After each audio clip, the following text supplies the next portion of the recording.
Dobro večer. Za malo manje od 2 mjeseca pola milijarde glasača Europske unije birat će novi saziv Europskog parlamenta, ali i osobu koja će upravljati unijnim izvršnim tijelom Europskom komisijom. Među tih nešto manje od 500 milijuna birača su i hrvatski građani koji će odabrati 11 naših zastupnika za Europski parlament. Svibanjski izbori za Hrvatsku početak su niza glasačkih procesa, jer nakon njih slijede predsjednički, a iduće godine i parlamentarni izbori. Sve to govori kako prema svemu sudeći ulazimo u neslužbenu višemjesečnu kampanju. Kako ćete utjecati na funkcioniranje države i rješavanje nagomilanih problema, te općenito koliku važnost za Hrvatsku imaju izbori za Europski parlament, u večerašnjoj emisiji govore u osječkom studiju Hrvatske televizije Biljana Borzan, SDP. Dobar večer. Dobar večer i vama i svim gledateljicama i gledateljima. Te ovdje u Zagrebačkom je Andrej Plenković, HDZ. Dobar večer i vama i dobrodošli. Dobar večer, pozdrav svim gledateljima. Hrvatska se više od 20 godina trudila postati članicom Europske unije, no na prvom lanjskom glasovanju za hrvatske zastupnike u Europskom parlamentu odaziv je bio malo veći od broja godina koliko smo težili cilju. Istraživanja pokazuju kako je razlog tomu što polovina građana slabo razumije funkcioniranje Unije, a čak 60% njih misli da njihov glas nema nikakva utjecaja. No s druge strane svi se slažu kako će ovi izbori na svojevrstan način biti i prvi veliki test za stranke uoči parlamentarnih izbora. Jozo Kapović.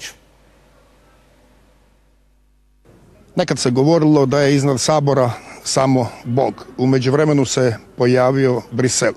Što će naši novi europarlamentarci napraviti za Hrvatsku, inače neuspješnu na domaćem terenu, što oni za Hrvatsku mogu napraviti u Briselu?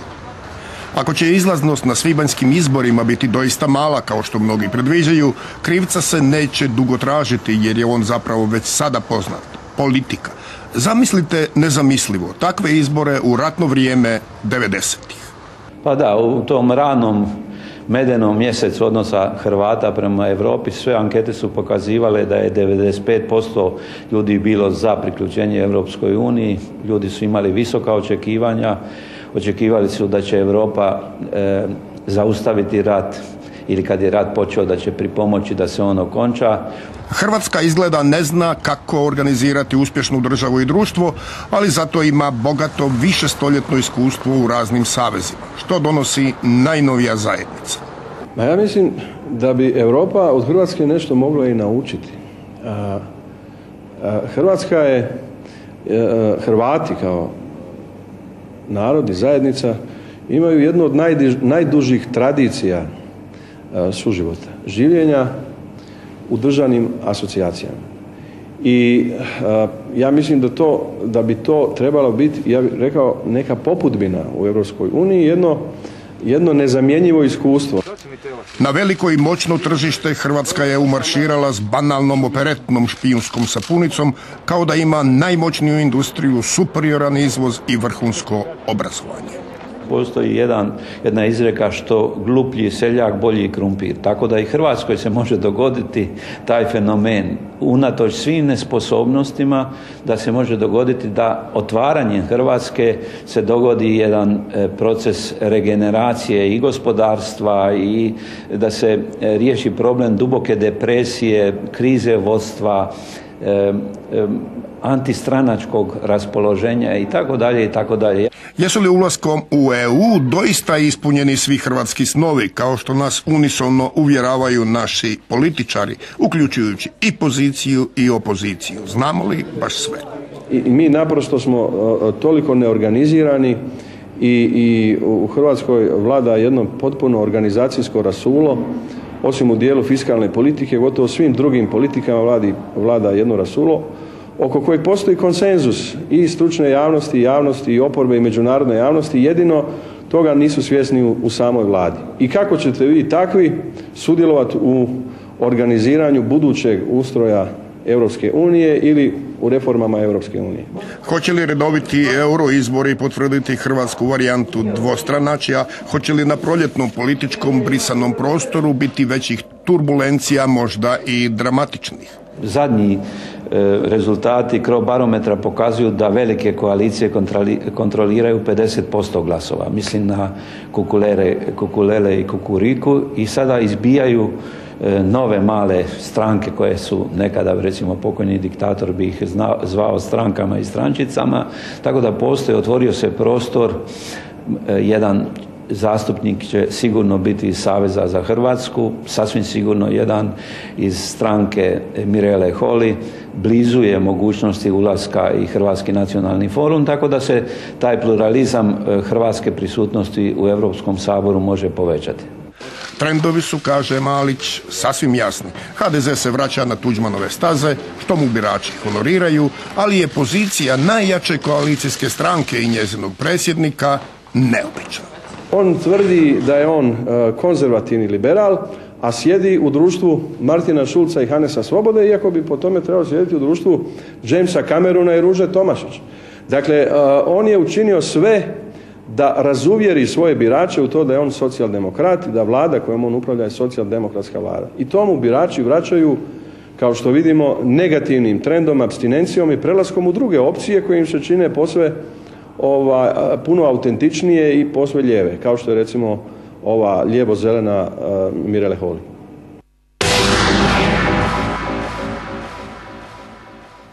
A negativni trendovi potvrdili su i neke smjene među vodećim strankama po potpori birača. Gospođo Borzan, dijelite li vi mišljenje kako će svibanjski izbori, dakle za EU parlament, odrediti trend glasovanja za predsjedničke pa i parlamentarne izbore?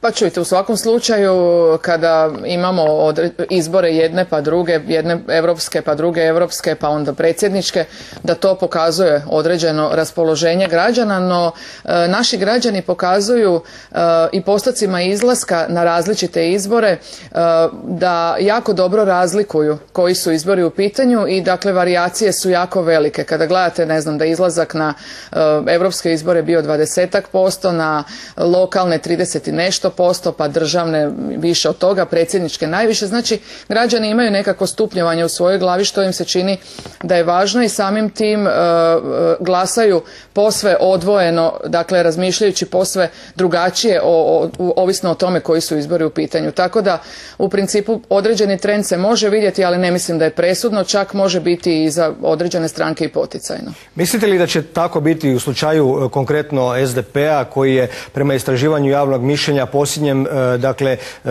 prepustio vodeće mjesto HDZ-u? Da, to se radi za 0,1%, teško je, znači ja ankete volim pratiti i to me zanima, jer se vidi otprilike kako se kreće razmišljanje biračkog tijela, no svakako ja mislim da takvi rezultati, barem za osobu poput mene, su poticajni. Ja nisam od onih koji će u tome tražiti razlog za paniku, nego naprotiv ćemo ići, potiče nas da još više radimo i da potegnemo maksimalno kako do ovih izbora, tako naravno i do kraja mandata ove vlade. Dobro, jesu li oni poticajni i za SDP? Hoćete li o tim ključnim problemima koji su posljednjih tjedana, mjeseci isplivali u javnost ozbiljno porazgovarati u središnjici stranke? Pa mi uvijek ozbiljno razgovaramo u središnjici stranke, samo što čujte, situacija je takva u Hrvatskoj da je zaista danas izuzetno teško biti na vlasti. Ja nisam, kažem, od onih koji kukaju, ali problemi su nagomilani kroz gotovo 20 godina, novaca nema, teško je biti u praznoj kući gazda, no nastojimo izvlačiti maksimum od onoga što imamo i naravno da se snalazimo kako možemo. Jasno, uvijek postoji, naše biračko tijelo je poprilično zahtjevno i postoji uvijek mogli smo više i trebali smo, i naše biračko tijelo je od nas uvijek i traži više, no ja bih rekla ipak da u skladu sa okolnostima sasvim dobro plivamo. Spomenula je gospođa Borzan novce, gospodine Plenković, i praznu kuću. Proračunskim okvirom Europske unije za razdoblje 2014. do 2020. Hrvatskoj je na raspolaganju otprilike 85 milijardi kuna, što je dakle 2/3 jednogodišnjeg državnog proračuna. Je li Hrvatska po vama, i evo budimo konkretni, aktualna vlast ima projekte, ima načina kako da privuče taj novac? Mi smo svjedočili posljednjih dana dakle smanjenje sredstava za zapošljavanje, što je zapravo odjeknulo vrlo dramatično u društvu. Pa ja bih rekao da to nije nikakvo iznenađenje. Mi smo u proteklih godinu i nešto dana kritizirali aktualnu Kukuriku koaliciju zbog očite nepripremljenosti za apsorpciju europskih sredstava, dakle europskih strukturnih investicijskih fondova. Smatramo da je ova vlada što personalnim promjenama u ministarstvima, što promjenama struktura organizacijskih koje su nadležne za pojedine operativne programe, što sa kašnjenjem glede potpisivanja partnerskih sporazuma, što nedovoljnog financiranja jedinica lokalne i područne samouprave u svrhu kvalitetne pripreme projekata, jednostavno zakazala. To sad više nije stvar tehnike i prilagođavanja na vlast nakon 2 godine i nešto koliko je ova koalicija na vlasti, to je sada pitanje političke odgovornosti. Mi smo, kad smo pregovarali ulazak Hrvatske u Europsku uniju, imali vrlo jasnu poruku hrvatskoj javnosti. Za svaki uplaćeni euro imamo mogućnost povući 2,5 eura koji su ključ redistribucije europskog proračuna. Ja sam inače član odbora za proračun Europskog parlamenta, 142 milijarde obveza, 135 milijardi eura plaćanja. Ovo što ste vi rekli točno, 2/3 jednogodišnjeg hrvatskog proračuna imamo na raspolaganju u 7 godina. To je po mom sudu, s obzirom na strukturu hrvatskog proračuna, onaj pravi zamašnjak i pokretač gospodarstva za koje je potrebno kvalitetno upravljanje. U tom pogledu ćemo nastaviti s artikuliranjem konstruktivnih kritika. Mi želimo dobro Hrvatskoj i zato apeliramo na nadležno ministarstvo, a posebice Ministarstvo regionalnog razvoja, da napravi iskorake koji do sada stvarno nisu bili na razini. To vidimo od poljoprivrede pa do ovoga jamstva za mlade, odnosno rješavanja akutnog problema Hrvatske gdje su mladi 3. po nezaposlenosti u Europskoj uniji. Da, želite dobro Hrvatskoj, ali svakako u jednoj izbornoj utakmici želite, naravno što je prirodno i politički opravdano, doći i do izborne pobjede. Zanima me konkretno, dosta se u javnosti govorilo o potezima Hrvatske demokratske zajednice i porukama koje stižu iz njezinih redova. Jeste li, možete li biti subjektivni, objektivni, jeste li kapitalizirali, sami smo evo detektirali neke loše poteze vlade. Kažu mnogi da zapravo niste tu puno učinili i da se, evo, oprostite na usporedbi, ponašate kao slonovi u staklarnici. Pa ne bih rekao. Hrvatska demokratska zajednica je pobjedila sa partnerima na prošlim europskim izborima, također i na lokalnim izborima. Pogledajte koliki broj župana ima HDZ, koliki broj župana ima SDP. Prema tome, naš program koji je lani bio Hrvatski glas u Europi je artikulirao sva ključna pitanja hrvatskog društva u europskom kontekstu. Od zapošljavanja, regionalnog razvoja, poljoprivrede, ribarstva, infrastrukturnog povezivanja, nastojanja da potaknemo mala i srednja poduzeća, da potaknemo inovacije i razvoj, to je dio i našega aktualnog programa kojeg smo izradili na platformi Europske pučke stranke, koja je usvojena prije nekoliko tjedana u Dublinu na našem kongresu, gdje smo u demokratskoj proceduri birali između Jean-Claude Junckera, bivšeg luksemburškog premijera i šefa Eurogrupe u posljednje vrijeme, i aktualnog povjerenika Michela Barniera koji brine o jedinstvenom tržištu. Dakle, bavio se onim ključnim zakonskim prijedlozima na temelju kojih je Europska unija predvođena liderima Europske pučke stranke bila na putu izlaska iz krize zadnjih 5 godina. I upravo na toj platformi HDZ ide i u nove europske izbore sa vrlo stručnim ljudima koji su što sudjelovali u pregovaračkom procesu, što bili iskusni saborski zastupnici, a to se vidjelo i u proteklih 9 mjeseci angažmana u Europskom parlamentu. Gospođa Borzan, idemo do Osijeka. Naravno, s kakvim tezama vi idete u kampanju? Vašu listu smo vidjeli, HDZ očekujemo da to učini sredinom tjedna. Naravno, svakako je ključno pitanje Tonino Picula, 5. mjesto. Imate li pravo na drugo i drugačije mišljenje u odnosu na vrh stranke? Kod nas se to uvijek njegovalo i mislim da je to u mnogo situacija se i dokazalo. Dakle, kod nas mi smo vrlo demokratično, da tako kažem, koncipirani kao stranka i nemamo kult vođe, nikada ga nismo niti imali i u principu svi koji su izražavali različita mišljenja su u stranci ostali koliko god su htjeli i to na vrlo visokim pozicijama.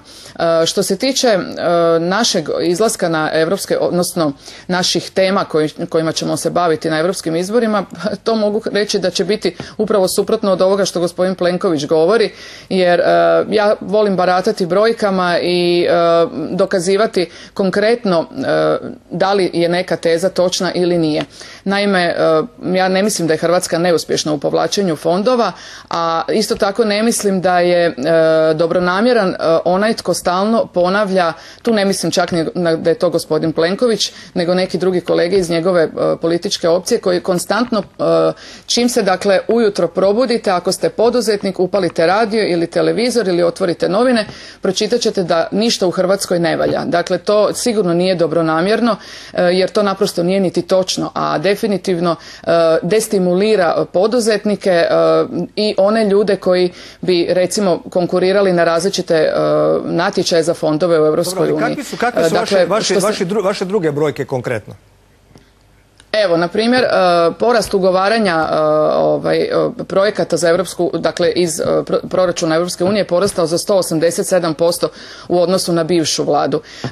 Ono što se kaže neiskorištena sredstva, dakle ono što nismo uspjeli povući, 2008. godine bilo je 40 milijuna eura koji su vraćeni u proračun Europske unije, 2013. 5 milijuna, dakle meni je žao i tih 5, no 8 puta manje je zasigurno dobra brojka. Da dobro radimo i da smo na dobrom putu pokazuje da već drugi mjesec zaredom imamo porast industrijske proizvodnje. Porast izvoza je porastao je nekih 22%. Dakle, postoje mnogi pozitivni, optimistični podaci koji nekako, rekla bih, stidljivo u javnosti dolaze do izražaja. Svi smo nešto skloni bolje primiti ili lakše upamtiti onu lošu vijest, a kada nešto se u Hrvatskoj dobro dogodi, svi nekako odmahnu rukom i to prođe onako poprilično tiho i mlako. Da, gospodine Plenkoviću, možete li ovo komentirati? Pa ja bih volio da je točno sve ovo što je rekla kolegica Borzan, međutim jedno je korištenje predpristupnih fondova, drugo je status Hrvatske kao punopravne članice. Mi smo umjesto da koristimo sada sredstva iz programa za ruralni razvoj, na primjer u poljoprivredi, nastavili sa korištenjem IPARD-a kao tranzicijskom mjerom i to je primjer koji govori o tome koliko se trebalo angažiranije vlada postaviti ovih proteklih nekoliko mjeseci. Dio ovih ugovorenih sredstava o kojem govori kolegica Borzan je u biti još uvijek, ja bih rekao, nastavak onih aktivnosti koje je radila prethodna vlada. Međutim, ono što je ključno po mom dubokom uvjerenju nije samo pitanje fondova, jer Europska unija nije isključivo redistribucija proračuna. Europska unija je prije svega zajednica prava, Europska unija je zajednica vrijednosti. Mi smo u prvih 8 mjeseci ovoga članstva osim fondova imali 2 epizode koje su izuzetno bitne. Jedna je koja je bila u uvodnom vašem prilogu gdje je kompletno nesnalaženje aktualne Kukuriku koalicije 2 dana prije samog ulaska bilo sa ovim famoznim slučajem o zakonu o pravosudnoj suradnji u kaznenim stvarima, poznatijem kao Lex Perković, koji je kompletno dekredibilizirao aktualnu vladu u Briselu. To se pokušalo ovdje marginalizirati, međutim to je nešto što se nije zaboravilo. Mi smo na kolegiji Europske komisije najedanput nakon 3 mjeseca dobili dokument o tome koje mjere eventualno poduzeti protiv vlade, a srećom se to nije dogodilo. Međutim, ožiljak je ostao tu, nema nikakve dileme. A drugo je, evo pogledajmo što kažu rejting agencije ili sama ocjena rejtinga ili izgledi. Malo je tu optimizma, naprotiv, sve su to signali koji ne dijele ovo što bi htjela vlada prikazati. Međutim, isto tako imamo i uvrštavanje Hrvatske u proceduru prekomjernog proračunskog manjka. Dakle, ključno je nastaviti sa strukturnim reformama, sa onim reformama koje će pokazati stabilnost i održivost javnih financija. To je ono što je ključ u ovom trenutku, a za to trebamo i bolje poslovno okruženje, i bolje investicijsko okruženje, i reformu pravosuđa daljnju, i reformu javne uprave, i fleksibilizaciju tržišta rada. To donosi bolne rezove. To donosi bolne rezove, međutim to je onaj put kojeg u krajnjoj liniji Europska pučka stranka zagovara upravo u godinama koje su pred nama. Dakle, nije poanta da se ide sa nekom nekontroliranom potrošnjom, poanta je da se nakon štednje ide u konsolidaciju, da se ulaže u privatni sektor, da se pomaže poduzetnicima, da se pomaže inovacijama, jer samo pokretanjem privatnog sektora prave uspješne ekonomije izlaze iz krize. Gospođo Borzan, usprkos svemu o čemu govorimo u večerašnjoj emisiji, mislite li da će u konačnici ipak hrvatski građani odvojiti glasovanje od izbora za Europski parlament i značenja koje oni imaju za našu državu od nekih budućih izbornih procesa, odnosno vrlo konkretno da će glasovati za stranke ili za ljude na listama? I jedno i drugo, ja bih rekla, jer to je zaista jedan demokratski iskorak što se može glasati i za pojedinca. Dakle, građanima se daje još jedan mehanizam da ne samo da se opredijele za političku opciju, nego i za osobu za koju misle da može najbolje prezentirati njihove stavove u Europskom parlamentu. Ja, kažem, sam sigurna jer da će građani znati odijeliti izbore o kojima se radi, no ono što mene u stvari brine u cijeloj priči je koliko smo uspjeli građanima približiti Europski parlament i općenito sve ono što se u Europskoj uniji radi, jer ja evo sad i po svom iskustvu mogu reći i onome svemu što tamo slušam i vidim i pročitam da Europska unija zaista nudi velike mogućnosti. Pitanje je jesmo li uspjeli dovoljno građanima to približiti. Mi smo dakle, ja vjerujem svi zastupnici sa svoje strane dali sve od sebe da građani u stvari vide da Europska unija nudi štošta, ali naravno ne na pladnju. Niko vas neće povući za rukav i reći evo izvolite, nego se za sve moramo izboriti sami. Izvrsno je ono što u Europskoj uniji se mogu iskustva koja su pozitivna u određenim državama članicama primjenjivati i u ostalim državama. Dakle, tu se nudi jedan čitavi spektar mjera u državama koje su dobro prošle, dakle u pojedinim državama članicama da se mogu primjenjivati, pa evo recimo i ta garancija za mlade je finski primjer koji se sada primjenjuje u mnogim državama Europe. Dakle, mislim da smo kao zastupnici nastojali ljudima objasniti i približiti zašto je važno izaći na europske izbore, a mislim da je ključan podatak da 60% nacionalnog zakonodavstva se prenijelo u stvari na Europski parlament i sve ono što čini svakodnevni život bitnim se danas isto tako kako u Hrvatskom saboru izglasava i u Europskom parlamentu. Tu ima sjajnih primjera, naprimjer. Gospođo Borzan, to o čemu govorite je jasno i nedvosmisleno. Međutim, činjenica jest da postoje zastupnici i zastupnice u Europskom parlamentu koji su naravno cijelo ovo vrijeme potvrdili kako Vlada i Europska unija mogu biti, odnosno zastupnici Europske unije mogu biti na određen način na istoj crti. Kako će građani doživjeti činjenicu da je jedan od tih na vašoj listi trenutačno na 5. mjestu, riječ je o gospodinu Toninu Piculi? Građani će moći dakle svojim preferencijskim glasom za njega opet glasati, dakle on se nalazi na listi, u principu ne vidim ništa sporno jer u krajnjoj liniji on je čovjek koji je bio prvi, prošli puta dobio je puno preferencijskih glasova, nema razloga da svoj uspjeh ponovi ponovo jer ovdje više definitivno nije samo kao za Sabor ili za lokalnu samoupravu onaj poredak ključan i najvažniji, nego dakle građani imaju mogućnost ovaj puta reći evo ovoga koji je možda na 5. ili 9. ili 11. mjestu mislimo da bi baš bilo dobro da bude u Europskom parlamentu. Što kažete gospodine Plenković na ovo? Pa prije svega ja smatram da se hrvatsko društvo, hrvatska javnost, hrvatski birači moraju identificirati sa činjenicom smo mi članica Europske unije. I nama treba možda nekoliko ciklusa da u cijelosti steknemo kulturu demokratske participacije u ovim izborima. Ja doživljavam ulogu zastupnika u Europskom parlamentu kao jednu kompletno inovativnu ulogu na hrvatskoj političkoj sceni. Bili smo evo saborski zastupnici, kolegica Borzan i ja, znam koja su sredstva, koje su mogućnosti saborskih zastupnika. Europski zastupnici imaju i veću odgovornost u smislu da samo nas 11 sjedi iz Hrvatske među 751 u budućnosti, ali imaju i sredstva. Mi smo kao zastupnici HDZ-a angažirali preko 50 mladih ljudi koji su dobili zaposlenje. U svim hrvatskim županijama imamo jednog suradnika, timove u Briselu, timove u Zagrebu.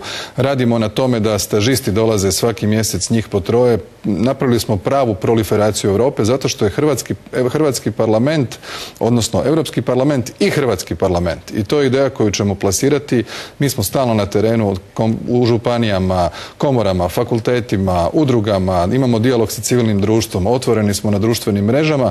Mislim da smo malo razigrali politiku na jedan novi način. To će se vidjeti u budućnosti. Radimo ono što rade naši kolege. I ja smatram da ono što se lani dogodilo, kada je odgovornost za mali izlazak, po mom dubokom uvjerenju, upravo na aktualne vlasti, odvojili su sasvim nepotrebno europske od lokalnih izbora i na taj način ljude doveli u situaciju da u roku od 6 do 7 tjedana idu 3 puta na izbore. U Europi svi mole Boga da im se poklopi situacija da imaju još nešto uz europske izbore. Prosjek izlaznosti 2009. je bio 43% na razini Europske unije, uz činjenicu da čak 4 zemlje imaju obavezno glasovanje. Govorite kao nositelj liste HDZ? Ne, govorim kao jedan odgovoran građanin, kao zastupnik, kao netko tko vjeruje u europski projekt i kao netko tko jako dobro zna koliko truda i zahtjevnog rada na tisuće ljudi uložilo zadnjih 20 godina da Hrvatska postane članica Europske unije i zato smatram da je dobro da hrvatski birači, hrvatski građani daju snažan demokratski legitimitet budućim zastupnicima. Ovaj put to je na 5 godina. Mi smo sada uradili jako puno u jako malom razdoblju vremenskom.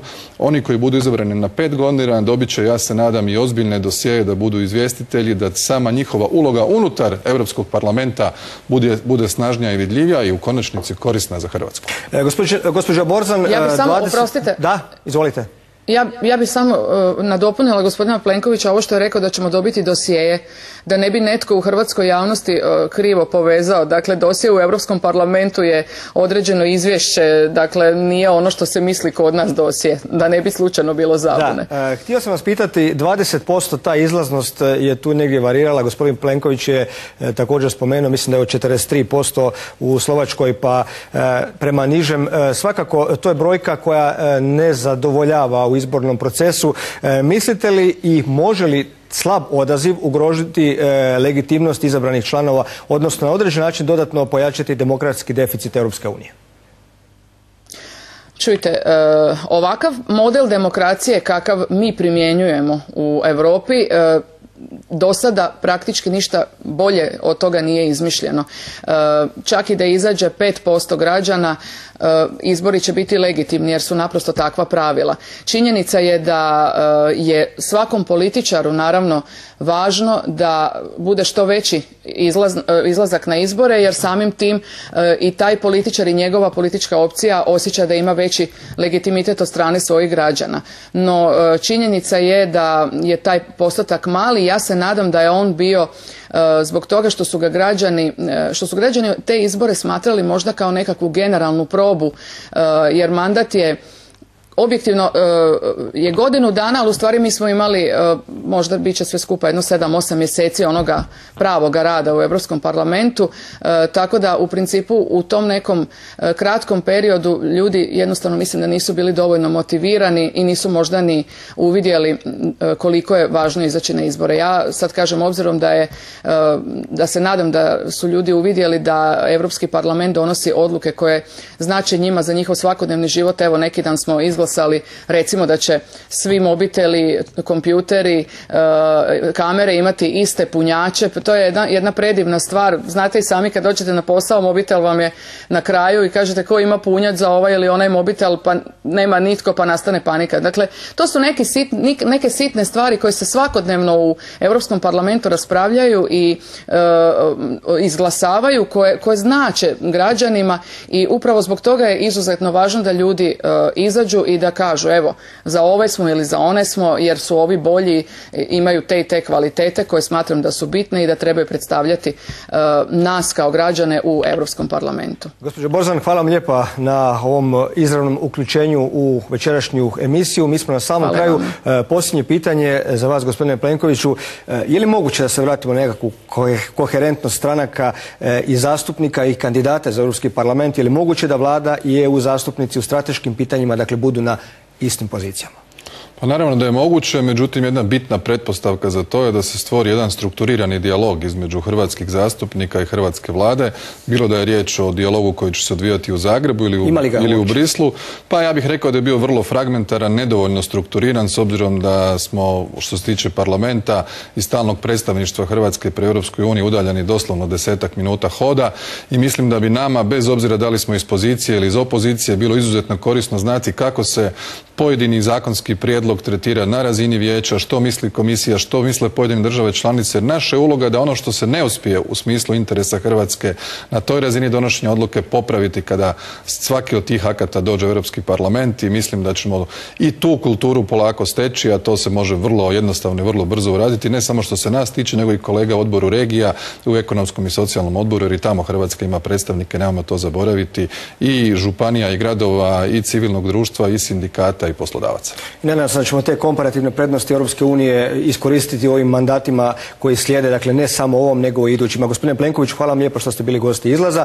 Poštovane gledateljice i gledatelji, bilo sve u večerašnjoj emisiji. Pišite nam dalje, naša adresa je izlaz_broj_4 @hrt.hr. Doviđenja do idućeg petka.